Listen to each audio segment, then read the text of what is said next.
It's Friday, January 31st. I'm on PrizePicks and Underdog Fantasy, finding for you guys 4 or 5 bets I love in the NBA today. I've been on absolute fire. Before we go over how we did yesterday, before we go over any picks in the NBA, first go down there, like the video, it would help out the account. It's super easy, takes one click, does help out the algorithm. Then go down there and subscribe for free. We post 4 or 5 bets we love every single day in the NBA. We started right when the NBA started. We're going to go right until the NBA Finals. Completely free. Keep up with the videos. It's a ton of good info. And as you see here, we have been winning like crazy. 15-7 run. That's over a 66% win rate. Yesterday, a 2-in-1 day. 2-in-1 days, you're always going to be profitable. We've been cashing out like crazy. Franz Wagner, over 23.5 points. He easily cashed that in the fourth quarter. Trae Young over 9.5. It was close, but he got 10.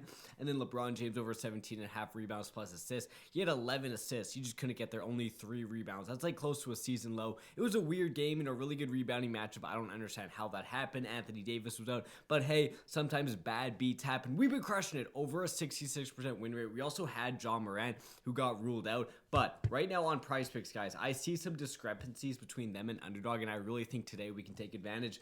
But before we go over that, every single day, not only is there free picks, I send out my winnable VIP 3 extra bets every single day, and we've been cashing like crazy. I'll go over and show you. 54-28 run. It's good to be at a 66% win rate over a couple days, but if you're doing that over like a month-long stretch, over like an 80-pick stretch, you're making so much money. We've been super consistent, cashing out like crazy for you guys. That's why you'll see our 2 packages super cheap. Everyone who sells picks, they sell them more expensive than us. Super affordable. We want as many people on here as possible. 3 extra bets. We don't only give you the play, we also give you like an 100+ word write-up on why we like to play. There's also a free section. This is not any new picks. This is just the video play sent out the night before. As you can see, it's kind of dark outside. I'm recording this on Thursday night. The video won't be posted till Friday morning, but a ton of times this year, I hit my bets. The people I send out my plays hit their bets, but in the morning, the lines actually end up moving. I really think that could have happened today. So go down there. Everyone should be joining the free winnable to get the plays texted too early. Also, check out the VIP 3 extra picks. That's what I'm highlighting. Everyone honestly should be on there. Super profitable, hitting at like a 65% rate. You're making so much money for hitting 65% of your bets. Let's go over here on Underdog and PrizePicks. We got some good games in this slate. I'll go over to show you the slate. My computer's a little bit laggy, but hey, that's okay. We'll deal with it. I think it's a 5. No, it's a bigger than a 5-game slate.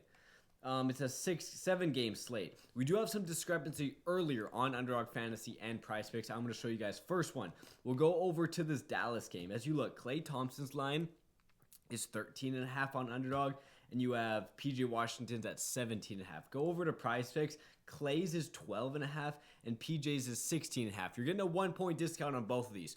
So if you like the over, play it on PrizePicks. If you like the under, play it on Underdog. This is why I really want you guys to be on both PrizePicks and Underdog, and that's why I'm partnered with them. Code BROS, BROS. Sign up with them. PrizePicks will give you an extra $50 to play with. Underdog will give you an extra $1,000 deposit match. So say you put in $1,000, they'll give you an extra $500, half of whatever you deposit. If you put in $2,000, they'll give you an extra $1,000 to play with. Go check that out. It's a ton of free bonus money, and we're profiting, and you get that bonus money. It's just too easy. You only get it though with code BROS, BROS, when you're signing up. A play I do like to use in these props, I honestly like Klay Thompson's under, and we'll do that obviously on Underdog because the line is 1 point over. The thing about Klay Thompson is he's only playing like 28, 24, 26 minutes. As you see, he's only hit this in 2 of his last 5. He did do really well, 20 and 23 points, but I'm pretty sure one of these, I think the 23 points, he had like 21 in the first quarter. It was a very weird game. We'll go to Klay Thompson's game log. Like, his shot attempts just aren't very high. He's only averaging 13.8 on the season. 15 shot attempts, which is pretty good, but only 24 minutes. His minutes are so much lower than they were to start the year, where he's getting like 33, 34, 33. I wouldn't say it's like my go-to prop, but I would say it's more of a lean. But what I do like more is honestly the PJ Washington over. I liked it at 17.5 on Underdog, and I like it even better 16.5 on PrizePicks. Go over to his last 5 games. Hit this in 5 straight. I haven't checked what Detroit is against power forwards. I bet it's actually a pretty good matchup. 1, 2, 3, 4, 5, 7th worst defense in the NBA against power forwards. As you know, PJ Washington's hit this in 5 straight games, as you see. It may even be more than 5. We could check out his game log. But Underdog has it on 17.5. If you're on Underdog, go on PrizePicks and take it at 16.5. If you're on only on Prize Picks, and you like the under for Klay Thompson, go on Underdog and take that under. But I really do like the PJ Washington over. That'll be my official play number 1. We'll see what other games Underdog has the lines for. They have some 3-point lines here. They have lines for this Warriors-Suns game. One thing I know about Steph Curry, he's been absolutely booty. He's been missed this in so many straight games. How good are the Suns against point guards? We'll check that out. Suns give up a good amount of points to point guards. I don't think I want to touch that. Curry could be a guy going out there shooting a very good game against a guy like Kevin Durant, an old teammate. We'll look what else we got here. Tyrese Maxey. Again, the line is 31.5. Honestly, I might do it again and take that under. I think 31.5 for Maxey is just too high. I think Denver does give a good amount of points to point guards. I know they give a ton to shooting guards, but against point guards, they actually aren't that great of a defense. They're like right in the middle of the pack at this point. Tyrese Maxey, I just think 31.5 is so high, and whenever I see it, I want to take it. As you see, been under in 4 of his last 5 games. To get over 31 points, you need your shots to be going in. You need it not to be a blowout. You need a ton of shot attempts. You can't have foul trouble. I just think there's so many ways, more ways you go under than go over with a line like 31.5. Honestly, whenever I see it right now, I think it should be at 28.5, 29.5. I'm just going to keep taking the under. Last time it absolutely cashed you boys out. I just think that line's too high. In Denver, I thought they might be an elite matchup, but they're not. They're right in the middle of the pack. That's good for us. We'll see what other plays we have cooking here. Scotty Barnes at 23.5 seems a little bit high, but I won't look too much into that. One thing I know about Chicago is they give up an absolutely insane amount of assists a ton of times this year. I've just been taking the opposing team's point guards against Chicago because they give a ton of assists. We have Emmanuel Quickly he hasn't played in a while. I don't know what the minutes Emmanuel Quickly will get. I don't love that. Grady Dick, 1.5 assists. This could be a line you're looking at. I know he's not a point guard, but he's probably more of a shooting guard, but I still think that's fine. Lonzo Ball, 3.5. No, he's on Chicago. What am I saying?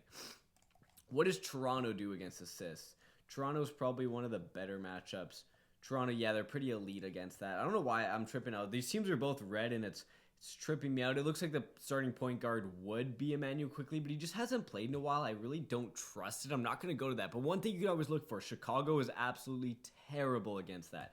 We can look at this Bucks Spurs game. One thing I know about the Bucks, they are absolutely great at guarding centers. They're like the best in the league, 19.17. But go to point guards and they're absolutely terrible. They're actually the second worst in the league, 26.44.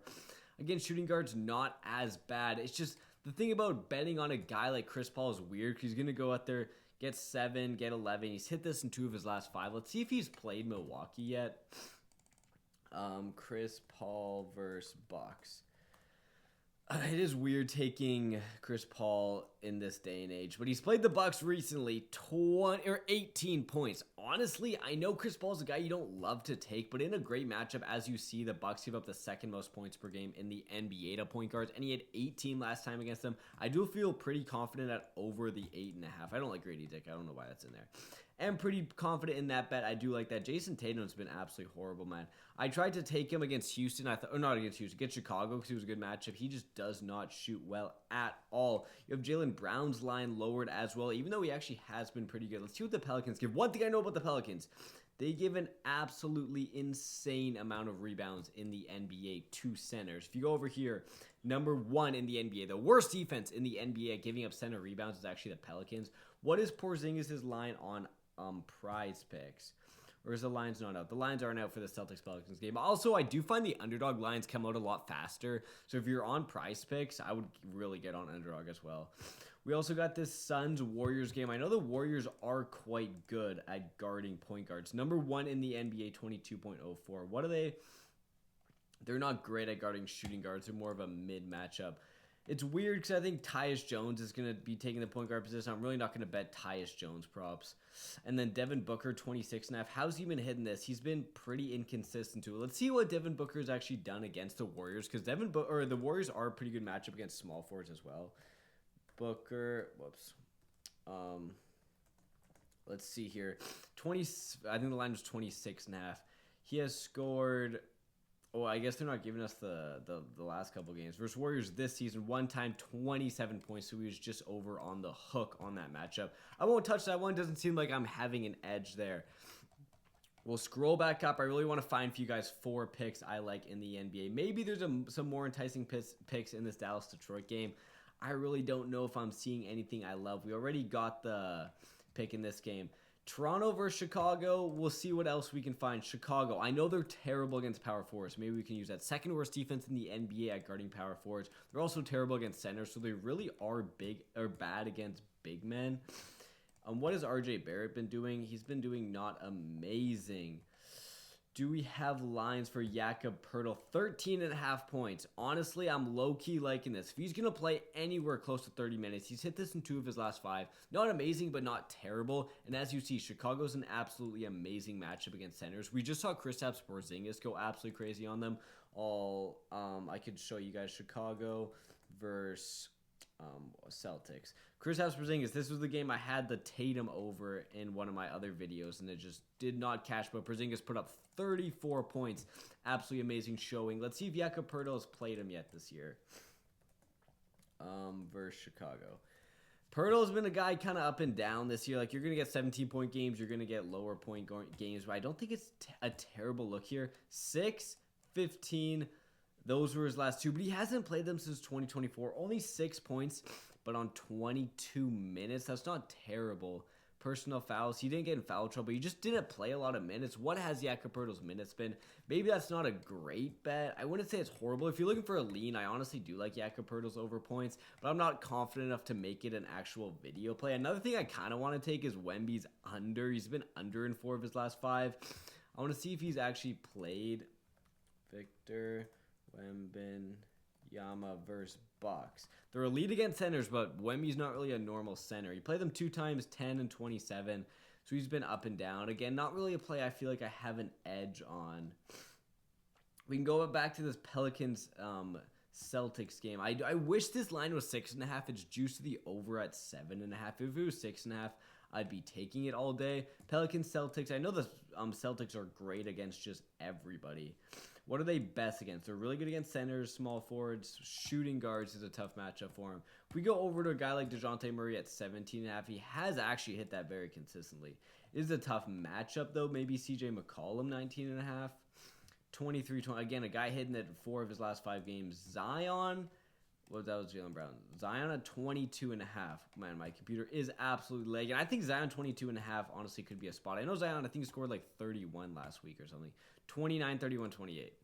It's tough out here, man. It's tough because all these guys are putting up good games, but you know the Celtics are probably going to be a lower matchup for them. That's honestly why I low-key want to take a CJ McCollum under. Super elite against point guards, shooting guards. He has hit in 4 of his last 5. But what's his name? But now Zion Williamson is back, and his minutes are just going to be skyrocketing. 26, 27, 28. It should get even higher than that. I think McCollum's a guy that is lined normally 19.5, but he went on a bit of a run, so now the line is higher. We'll see what he's done recently against Boston. McCollum versus Celtics. We have 20.8 points per game. That's probably not a lot. 13, 24, 16. 38 is probably without an injury. 18. He's been under this in 1, 2, 3 of his last 5. The Celtics are a very tough matchup. I think with Zion back, even with games with Zion, he's probably been under in 3 straight. I do like the under 19.5 points. Boys, thanks for watching. We got 4 picks here. I feel really confident in a lot of these. On my favorite pick, I'd probably go over here and say the Tyrese Maxey under and the PJ Washington over. I'd play them all, though. We've been hitting at like a 65, 66% clip. Make sure you guys check out the Winnable VIP. It's so cheap. It pays for itself. Then also PrizePicks and Underdog. Sign up for those with code BROS. I'll see you boys tomorrow. Hopefully we go 4-0.